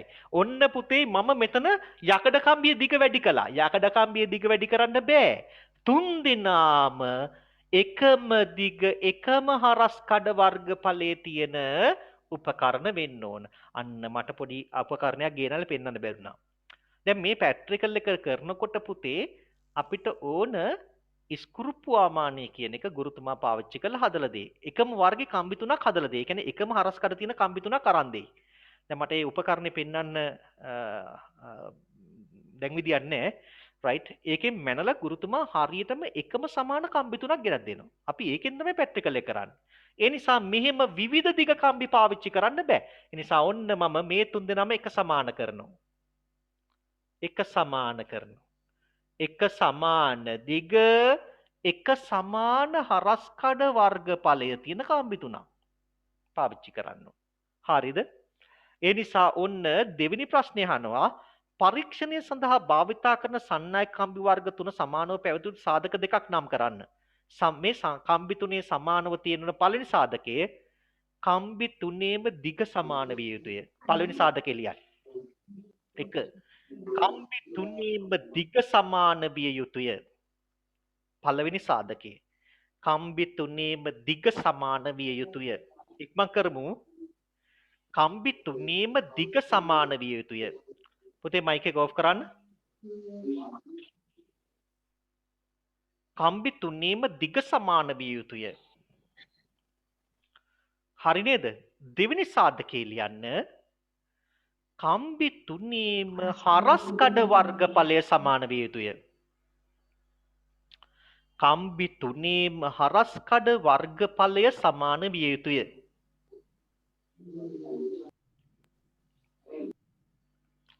කම්බි තුනේම හරස්කඩ වර්ගඵලය සමාන විය යුතුය. හරි. දැන් වගුවක් පුරවන්න තියෙන්නේ මම උත්තර ටික සාකච්ඡා කරන අතරේ. හරි. සාධක දෙක ලිවනේ. දැන් මේ පැත්තට එන්න. සියලු දූල පුතාල මේ පැත්තට ඉක්මනින් අවධානය හදාගෙන පැමිණෙන්න. සියලු දෙනාම. ලියන එක මිස් වුණාට කමක් නෑ පුතේ. මම කියන දේ හොඳට අවබෝධ කරගමුකෝ. ලියන එක වැදගත් නෑ මට දැන්. වැදගත් නැති නෑ. ඒත් ඔබ ඊට වඩා මට ඕන කරන්නේ මං කියන දේ අහන් ඉන්න දුවේ පුතේ කොතන ඉන්නවනම්. රයිට්. ඔන්න මම පුතාලට පොඩි හෝඩුවාවක් දෙනවා. හෝඩුවාව තමයි මේ තුන් දෙනාගේ දිග සමානයි හරස්කඩ වර්ගඵලය සමානයි. එතකොට පුතේ වැඩිම ප්‍රතිරෝධය තියෙන්නේ කාගේද? නික්‍රෝම්ගේ. වැඩිම ප්‍රතිරෝධය නික්‍රෝම්. ඒ නිසා ප්‍රතිරෝධය අතින් වැඩිම කෙනා නික්‍රෝම්. එයාගේ ප්‍රතිරෝධය වැඩි. ඊට වඩා ටිකක් අඩුයි ප්‍රතිරෝධය යකඩවල. අඩුම ප්‍රතිරෝධයේ වාර්තා වෙන්නේ කාගේද? තඹවල. කොප තඹවල. එහෙනම් වැඩිම ප්‍රතිරෝධයේ නික්‍රෝම් කම්බියේ අඩුම ප්‍රතිරෝධයේ තඹවල. ඒ නිසානේ පුතේ තඹ අපි වයර් හදන්න පාවිච්චි කරන්නේ. ප්‍රතිරෝධය වැඩි නම් වැඩක් නැහැනේ නේද? වයර් එකක් හදන්න බෑනේ නේ. ඉතින් ඒ නිසා තමයි ගෙදර ඔබේ විදුලි සැපයුම සම්පූර්ණයෙන්ම සකසලා තියෙන්නේ තඹ කම්බි වලින්. ඒ නිසා තඹවල විද්‍යුත් ප්‍රතිරෝධය අඩුයි. නික්‍රෝම් වල විද්‍යුත් ප්‍රතිරෝධය වැඩි. ඒ කියන්නේ නික්‍රෝම් කම්බියේ විදුලි ගමනට බාධා වැඩි. තඹ කම්බියේ විදුලි ගමනට බාධාවක් තිබෙනවා. ඒත් ඒ බාධාව අඩුයි. රයිට්. දැන් එහෙනම් ඔබ මට කියන්න මෙතෙන්ට මොන කම්බිය තිබුණොතින්ද XY හිඩසට මොන කම්බිය තිබුණොතින්ද බල්බ් එක හොඳින්ම දැල් වෙන්නේ? අඹ කම්බිය තිබුණ අඹ කම්බිය හරියටම හරි පුතේ. තඹ කම්බිය තියුණොත් බල්බ් එක හොඳට දැල් වෙනවා. ඇයි විදුලි ගමන්ට බාධා අඩුයි. ඒ නිසා බල්බ් එක හොඳටම දැල් වෙන්නේ තඹ කම්බිය තිබුණාම. ඇමීටරයේ දර්ශකයේ වැඩියෙන්ම උත්ක්‍රමණය වෙන්නේ තඹ කම්බිය තිබුණාම. මට කියන්න අඩුවෙන්ම බල්බේ දැල් වෙන්නේ මොන කම්බියද? ක්‍රෝම් කම්බිය. කම්බිය. එහෙනම් ඇමීටරයේ දර්ශකයේ අඩුම අගේ ගන්න මේ මොහොතේ. දැන් එහෙනම් ඔබලාට අර යට තියෙන වගුව පුරවන්න පුළුවන්. C ක්‍රියාකාරකම සිදු කිරීම මගින් ලබා ගන්නා නිරීක්ෂණ පහත වගුවේ දක්වන්න. එහෙනම් තඹවල දීප්තිය ස්වභාවය ගමු. තුන් දෙනාගේ තඹ කම්බියේ තිබ්බම් බල්බේ දීප්තිය ස්වභාවය ඉතාමත් වැඩි. ඉතා වැඩි. අරයට දාම යකඩ වලට සාමාන්‍යයි. නික්‍රෝම්ගේ ඉතා අඩුයි. ඉතා අඩුයි කියලා දාමු. එහෙනම් බල්බේ දීප්තිය තුන් දෙනාගේ පුරවන්නේ ඒ තීරේ. තඹ වලට ලියමු දීප්තිය වැඩිය.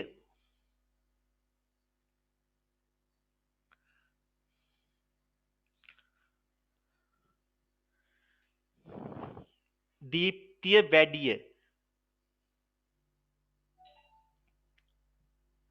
යකඩ ළඟ ලියන්න සාමාන්‍ය දීප්තියකින් දැල්වේ. යකඩ ළඟ ලියන්න සාමාන්‍ය දීප්තියකින් දැල්වේ. නික්‍රෝම් ළඟ ලියන්න අඩුම දීප්තියකින් දැල්වේ.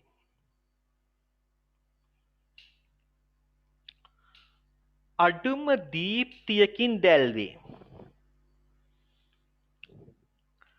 අඩුම දීප්තියකින් දැල්වේ. එතකොට පළවෙනි තීරය අපි සම්පූර්ණ කරලා ඉවර කළා. පළවෙනි තීරය ටික් টොප් එකට සම්පූර්ණ කරලා ඉවරයි. නේද? සම්පූර්ණ කරලා ඉවරයි. පළවෙනි තීරය. අශාන් හරිද? ජනිත් ඉන්නවද දෙල්ල? ජනිත් ආවදද? ජනිත් ඉන්නවද?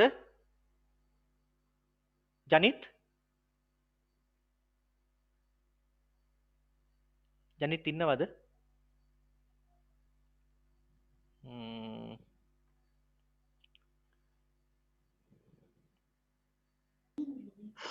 හරි. දෙවෙනි තීරයට යන්න. ඇමීටර පාඨාංකයට යන්න.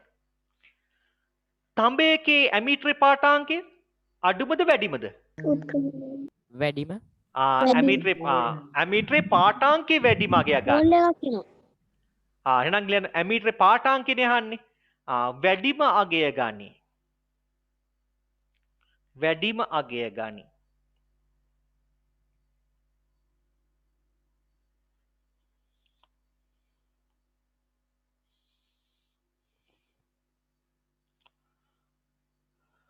යකඩ ළඟ ලියන අතරමැද අගයක් ගනි. සාමාන්‍යය ඔව් සාමාන්‍ය අගයක් අතරමැද අගයක් ගනි. පාඨාංකේ පුතේ ගන්නෙ මිනුම. එතකොට සාමාන්‍ය කියන්න බෑ. දෙන්නගෙන් කවුද වැඩි කවුද අඩු කවුද මැද කියලා කියන්න වෙන්නේ. මිනුමනේ. දර්ශකයේ උත්ක්‍රමණය නෙවි ගහලා තියෙන්නේ. පාඨාංකේ අහලා තියෙන දර්ශකයේ උත්ක්‍රමණය නෙවි. පාඨාංකේ අහලා තියෙන්නේ. නම් වැඩිම පාඨාංකේ තඹවල අඩුම පාඨාංකේ කාගේද? නික්‍රෝම් වල. නික්‍රෝම් වල. එහෙනම් නික්‍රෝම් ළඟ ලියන්න අඩුම පාඨාංකය ගනි. නික්‍රෝම් ළඟ ලියමු අඩුම පාඨාංකය ගනි. ඇමීටර පාඨාංකේ අඩුම වෙන්නේ කාගේද? නික්‍රෝම් වල.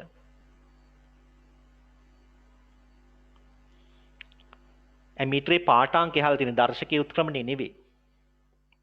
එතකොට ඒ තීරුව බලන්න තඹ ළඟ වැඩිම පාඨාංකය ගනි. යකඩ අතරමැද පාඨාංකය ගනි. නික්‍රෝම් අඩුම පාඨාංකය ගනි. එතකොට මම පාඨාංක 3ක් දුන්නොතින් ඔබ තේරුම් ගන්න කවුද කියලා. මම පාඨාංක 3ක් මැද ලියනවා. පාඨාංක 3ක් මැද ලියනවා. right? මේකේ පළවෙනි පාඨාංකය 0.25 ඇම්පියර්. දෙවෙනි පාඨාංකයේ විදිහට මේ පළවෙනි එක. දෙවෙනි පාඨාංකයේ විදිහට මම ගන්නවා 0.14 ඇම්පියර්. තුන්වෙනි පාඨාංකෙ විදිහට මම ගන්නවා 0.08 ඇම්පියර්. ඔන්න පාඨාංක තුන මට ආපු. මට කියන්න නික්‍රෝම් කම්බිය තියෙන වෙලාවේ පාඨාංකෙ මොකක් වෙන්න ඕනද? 0.08 ඇම්පියර්. අන්න හරි 0.08 ඇම්පියර්. හරි තමයි. මේක නික්‍රෝම් කම්බිය තියෙන වෙලාවේ විදුලි ධාරා පාඨාංකෙ වෙන්න ඕන. ඒක නිසා මේක අඩුම පාඨාංකේ. අගේ ගත්තනේ. තඹ කම්බිය පාඨාංකෙ වෙන්න ඕන මොකද්ද? ඇම්පියර් 0.2. මේක තඹ කම්බිය වෙන්න ඕන නේද? ඇයි යාතම වැඩිම පාඨාංකේ. අපි මෙන්ලා ගන්න දෙන්නේ. එහෙනම් මේක නික්‍රෝම්. Nickel chromium. එතකොට මේක කවුද? යකඩ. Fe. ඒ වගේ මිනුම් තුනක් එන්න ඕන. මැනලා ගන්න හැටි කියලා දුන ගිය සතියේ. එහෙනම් විද්‍යුත් ප්‍රතිරෝධය තුන්වෙනි තීරයට යන්න. තඹවල විද්‍යුත් ප්‍රතිරෝධය වැඩිමද මධ්‍යස්ථද අඩුමද? අඩුයි. අඩුම අඩුම. විද්‍යුත් හරි. වැඩිම. නෑනේ පුතේ විද්‍යුත් ප්‍රතිරෝධය අඩුම තඹ ළඟ ලියන්න අඩුම විද්‍යුත් ප්‍රතිරෝධය සහිත ලෝහයයි. අඩුම විද්‍යුත් ප්‍රතිරෝධය සහිත ලෝහයයි. තඹ ළඟ ලියන්න ඕන. දිනෙත්‍ර ඉන්නවද? දිනෙත්‍ර ඉන්නවා.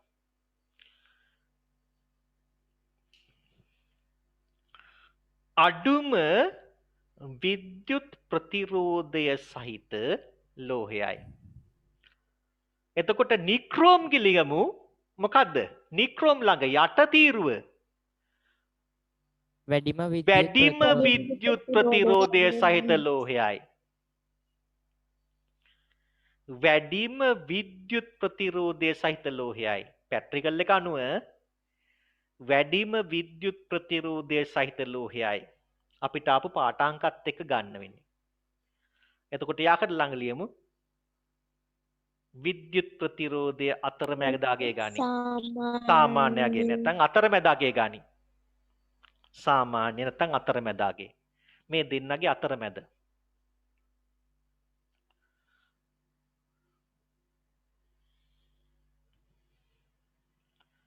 ඉවර කරමු ටක් ගාලා. දැන් මේ ටික අහන් හිටියාම ගෙදරදී උත්තර ලියා ගන්නත් පුළුවන් ඉතින්. මොකද්ද ඕකනේ? හරි ලේසි වැඩක්නේ අපි කතා කරේ. නේද? අද පාඩම ඉවර කරනවා. අද පාඩම ඉවර කළා ඊට පස්සේ අපිට තියෙන ටිකක් දීර්ඝ පාඩමක් සාකච්ඡා කරන්න. කෙසේ නමුත් අපිට අලුත් ටියුට් එක සංදීප අලුත් ටියුට් එක බෙදුනද? ඔව් සර් ගත්තා. ගත්තනේ. මොන ටියුට් එකද අලුතෙන් ආවේ? චුම්බක ටියුට් එකද? එහෙනම් චුම්බක ටියුට් එක අපි එනවා. චුම්බක ටියුට් එකට මාසෙත් දාමු. හරි. හරි. එහෙනම් ඒ අතරමැද තව එකක් කරන්න වෙනවා මට.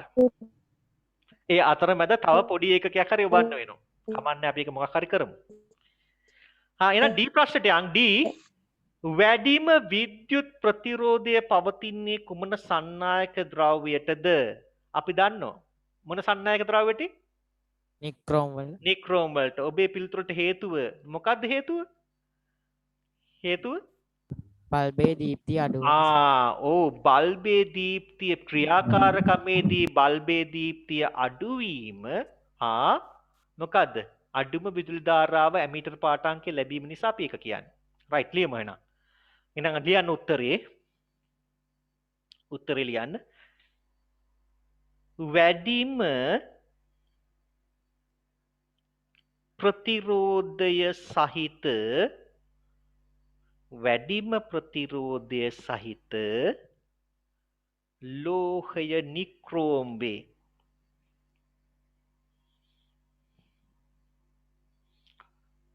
වැඩිම ප්‍රතිරෝධය සහිත ලෝහය නික්‍රෝම් වේ.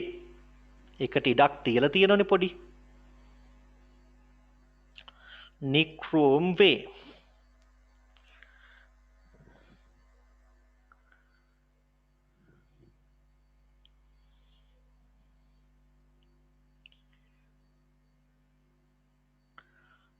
විදුලි ගමනට එතන විස්තර ලියමු හේතු ලියමු.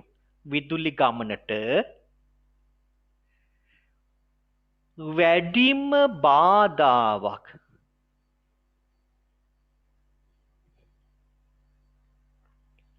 වැඩිම බාධාවක්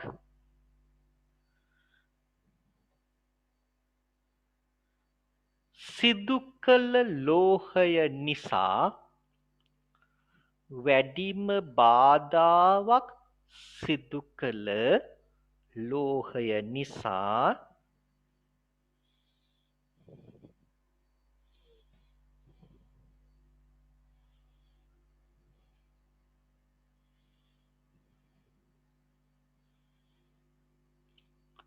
අඩුම විදුලි ධාරාව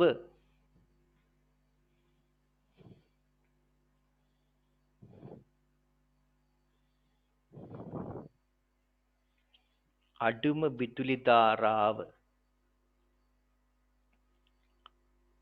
ගමන් කළේත්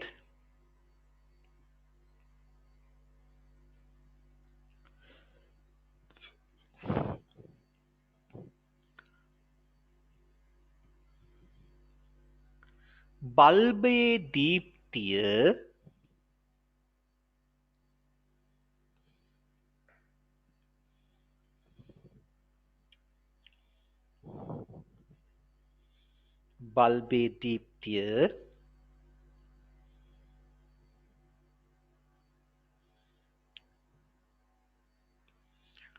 අඩුම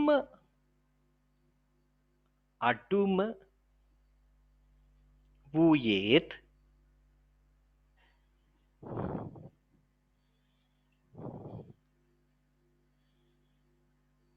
නික්‍රෝම්වල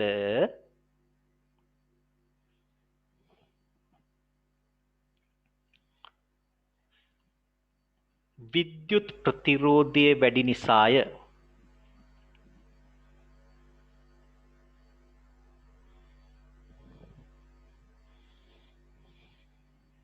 මොකක්ද සාහි කියනවාද අන්තිම ටික?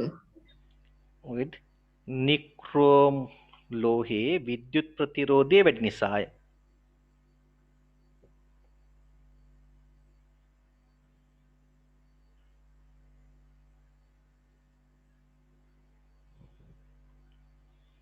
right. ඊළඟ ප්‍රශ්නේ ඔබ ගෙදරදී ලියන්නේ තනියෙන්. ඊළඟ ප්‍රශ්නේ ඕගොල්ලෝ ගෙදරදී ලියන්නේ තනියෙන්. ඊළඟට F ප්‍රශ්නෙට එන්න.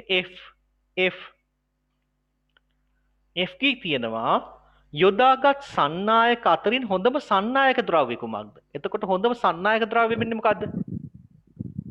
तांब හොඳම සන්නායක ද්‍රව්‍ය වෙන්නේ තාඹ, කොපර්. එහෙනම් අපි උත්තර ලියමු. විදුලි ගමනට බාධාව අඩු කෙනානේ හොඳම සන්නායකේ. දැන් අපිට පැහැදිලි හොඳම සන්නායකේ විදිහට ඔය තුන් දෙනාගෙන් අපිට ගන්න පුළුවන් වෙන්නේ තාඹ, කොපර්. එහෙනම් තාඹ කියලා උත්තරේ ලියමු. කොපර්. තාඹ කියලා ලියන්න පුළුවන්, කොපර් කියලා ලියන්න පුළුවන්.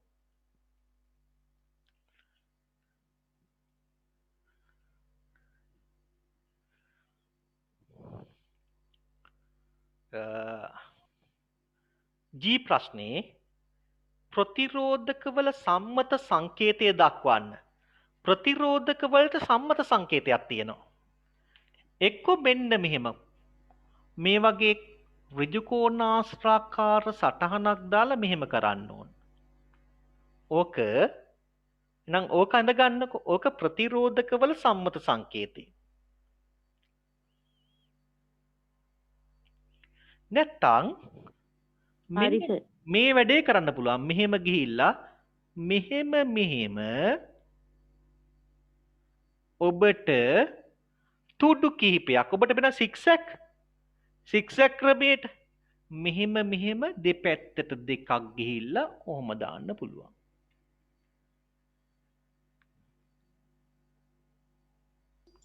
හරි සර්. මේත් විද්‍යුත් ප්‍රතිරෝධකවල සම්මත සංකේතය. හොඳයි. ඊළඟ ප්‍රශ්නෙට අපි ඉක්මනට යන්නේ පුතේ. ඊළඟ ප්‍රශ්නෙට. එහෙනම් විද්‍යුත් ප්‍රතිරෝධකවල සම්මත සංකේතය අගදගත්තනේ. නිවසේ ප්‍රතිරෝධක භාවිතා කර ඇති අවස්ථා දෙකක් දක්වන්න. අවස්ථා දෙකක්. ඔබ දන්නවා ගෙදර ෆෑන් එකේ තියෙන රෙගියුලේටරේ. රෙගුලේටර් දැකලා තියෙනවද? ෆෑන් එකේ වේග පාලකයක් තියෙනවා, රෙගුලේටරයක් ෆෑන් එකේ. සීලින් ෆෑන් වල බිත්තිය හයි කරලා තියෙනවා, කරකවන්න ටොට් ටොට් ටොක් ගාලා නේද? දැකලා තියෙනවද? අන්න ඒක පුතේ ප්‍රතිරෝධකයක්. අපි ප්‍රතිරෝධය වෙනස් කරන්නේ මෝටරේ ප්‍රතිරෝධය වෙනස් කරන්නේ. වැඩිම ප්‍රතිරෝධය දැම්මට පස්සේ අන්න විදුලි පංකාව හිමින්ම කරකැවෙනවා. අඩුම ප්‍රතිරෝධය දැම්මට පස්සේ විදුලි පංකාව වේගයෙන් කරකැවෙනවා. එහෙනම් විදුලි පංකාවල රෙගියුලේටරය කියන්නේ ප්‍රතිරෝධකයක්. රෙගියුලේටරය කියන්නේ ප්‍රතිරෝධකයක්.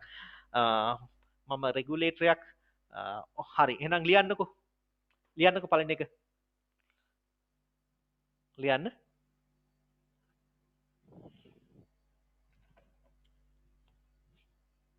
විදුලි පංකාවලට යොදන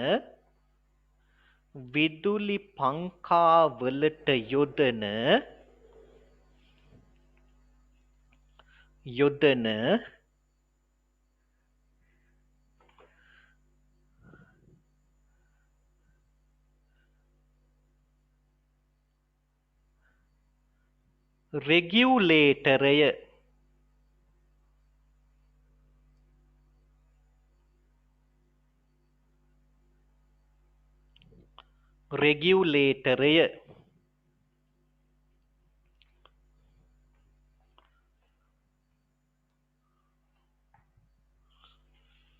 ප්‍රතිරෝධකයකි.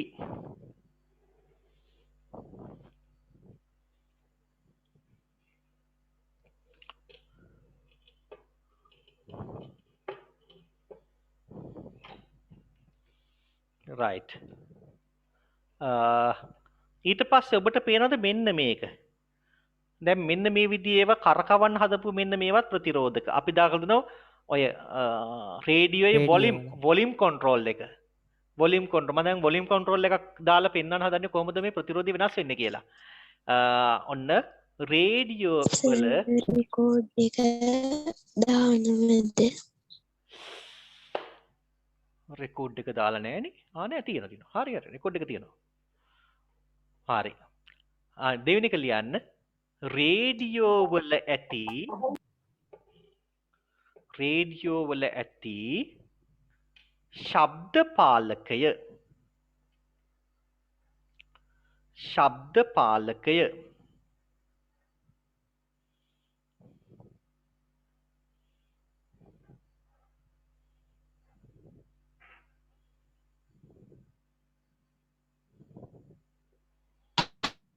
ශබ්ද පාලකය පොඩ්ඩක් මයික් ඔෆ් කරන්න. මිතුෂි මයික් එක වැඩ කරනවා. ශබ්ද පාලකය YouTube එකට දානවද? ඔව් පුතේ දෙන ගෲප් එකට දානවා. ශබ්ද පාලකය ප්‍රතිරෝධකයකි.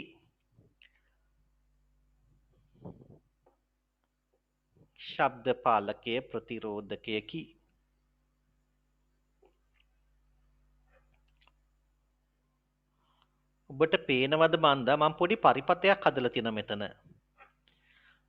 ඒ පරිපතයේදී ඔබට බලන්න පුළුවන් මම මෙන්න මේ ප්‍රතිරෝධකය වෙනස් කරන මේ ප්‍රතිරෝධයේ අගය වෙනස් කරන මේක කරකවලට බල්බේ දීප්තිය බලන්න. මෙන්න මෙතන පාඨාංකය ගන්න අමාරුයි පුතේ. ඔබට පේන්නේ මේ කටුව. මට ඒ සඳහා සුසු උපකරණයක් නැහැ මෙතන. මම ලයිට් ඔෆ් කරන්න යන්නේ ඔක්කොම. ලයිට් ඔෆ් කරලා බලමු අපි ප්‍රැක්ටිකල් එක.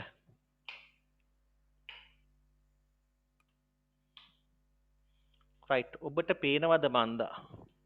එක ලයිට් එකක් දාමුකෝ ඒකට අන්නේ මට පේන්නේ. අපි ඈතින් එකක් දාලා බලමු. right ඒ හොඳයි. ඔන්න ඔබට පේනවද මම ඔන්න පුතේ මේ ප්‍රතිරෝධය වැඩි කරන්න යන්නේ. අප්පා ගැලවුණානේ. ප්‍රතිරෝධය මං වැඩි කරන්න යන්නේ. ඔබට පේන විදියට මම මේ තියාගන්න උත්සාහ කරන්න.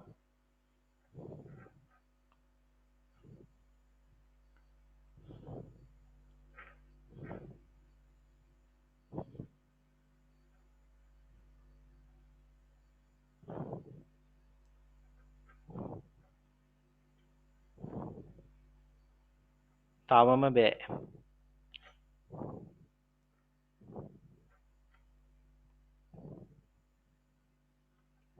ඔන්න බල්බ් එකක් මම තියෙනවා ඔකුලන්ට පේනවද මන්දා? පේනවද මේ බල්බ් එක? පේනවා සර්. ඔව් සර්. පේනව නේද? දැන් ඔන්න මම ප්‍රතිරෝධය වෙනස් කරන්න පුතේ හොඳේ. ඔන්න ඔබට බලා ගන්න පුළුවන්. ඔන්න ප්‍රතිරෝධය අඩුම කරලා බල්බේ උඩරිම දීප්තියෙන් දැල් වෙනවා. ඔන්න දැන් ඔබට පේන ඇති බල්බ් එක දැන් කලර්ස් චේන්ජ් වෙනවා හොඳට. මේ 5 කලර් කියන්නේ කලර්ස් පහක් මාරු වෙන LED එකක්. දැන් ඔන්න හොඳටම දීප්තියෙන් දැල් වෙනවා. දැන් මම මේකේ ප්‍රතිරෝධය වැඩි කරනවා. දැන් මේක රතු පාට වෙන්න හදන්නේ. දැන් ප්‍රතිරෝධය මම ඔන්න වැඩි කරනවා. ඔන්න දැන් ප්‍රතිරෝධය වැඩි කරාම බල්බේ කලාව ඉදිරියට යනවා. දැන් නොපෙනී ගියා. නැවත ඔන්න මම ප්‍රතිරෝධය අඩු කරනවා. අඩු කරාම ඔන්න බල්බේ දීප්තිය වැඩි වෙනවා. නැවත ඔන්න මම ප්‍රතිරෝධය වැඩි කරනවා. කරකවල බල්බේ දීප්තිය නැතුව යනවා. අන්න තීරුම් ගියාද වැඩේ ප්‍රතිරෝධකේ කරන වැඩේ. right ප්‍රතිරෝධය පාලනය කිරීමෙන් පරිපථය තුල ගලන විදුලි ධාරාව අපිට ඕන හැටියට පාලනය කරන්න පුළුවන්. ෆෑන් එකෙත් වෙන්නේ මේකම තමයි. ඔන්න දැන් ප්‍රතිරෝධය අඩුම මොහොත. එතකොට ෆෑන් එකක් නම් පුතේ උඩරින් වේගෙන් කැරකෙනවා. මං ෆෑන් එකකුත් මෙතන තියලා තියෙනවා. දැන් වෙලාව හැටියට කරන්න බෑ මේ වෙලාවේ. පෙට්‍රිකල් එක කරන්න වෙලා මදි. ඔන්න දැන් මම ප්‍රතිරෝධය වැඩි කරනවා. බල්බේ දීප්තිය නැත්තර නැති වෙලා යනවා. අන්න බල්බේ තේින්නෙම නැතුව ගියා. ඔන්න ප්‍රතිරෝධය අඩු කරනවා දැන්. ඔබට පැහැදිලිද කතන්දරේ? තේරුණාද? එහෙනම් මම දැන් ඔන්න පොඩ්ඩක් ලයිට්ස් ටික දාලා ගන්න. right දැන් හොඳටම උඩරිමෙන් මේක පෙන්වන මොහොත. පාඨාංකේ පෙන්වන්න විදියක් නෑ පුතේ මේකේ කටුව එච්චර හෙල්ලෙන්නේ නෑ. මට ඒක ගන්න ක්‍රමයක් නෑ. ගැලනෝමීටර් දාන්නත් බෑ. ගැලනෝමීටර් දැම්මද ගැලනෝමීටර් පිච්චෙනවා. ඒ නිසා මට මොකද මීටරයක් විතර පාවිච්චි කරන්න එකක් සූසු එකක් නැහැ. ඒ නිසා මං පොඩි අසරණ වීමක් වුණා. ඔබට කටුව චලනය වෙන්න පෙන්වන්න විදියක් නැහැ. ඒත් මට පේනවා මේකේ කටුවේ චලනය. ඔබට පේන්නේ නැහැ. මට පේනවා. මට කටුව පල්ලෙහා යන හැටි, ඒ කියන්නේ දර්ශකයේ පහළ යන ඉහළ යන එක පේනවා. ඔබට පෙන්වන්න ක්‍රමයක් නැහැ. ඔන්න පැට්‍රිකල් එක. තව පැට්‍රිකල් දෙකක් මම මෙතන සංවිධානය කරලා තියෙනවා. ඒත් කරන්න වෙලාවක් නැහැ. අපි පාඩම අදින් අවසන් කරන නිසා ඔන්න අපේ පාඩම දැන් ඉවරයි. ඔබ පැට්‍රිකල් අවශ්‍ය ප්‍රමාණයට සාකච්ඡා කරා. බල මේ අපි හැදුව ওই පැට්‍රිකල් එක. මෙන්න මේක. මේ පරිපතේ. අදලා තියෙන්නේ. බල්බේ දීප්තියට මොකද වෙන්නේ කියලා බලන්න. එහෙනම් දරුවනේ අර ඉතිරි ප්‍රශ්නටත් උත්තර ලියන්න. එහෙනම් අපි එන සතියේ නැවත වරක් අලුත් ඒකකයකින් මුණ ගැසෙමු. එහෙනම් අදට පන්තිය නිම කරනවා. ආයුබෝවන්. අයිබෝන් සර්. අයබෝවන් සර්. ආයුබෝවන් පුතේ ආයුබෝවන්.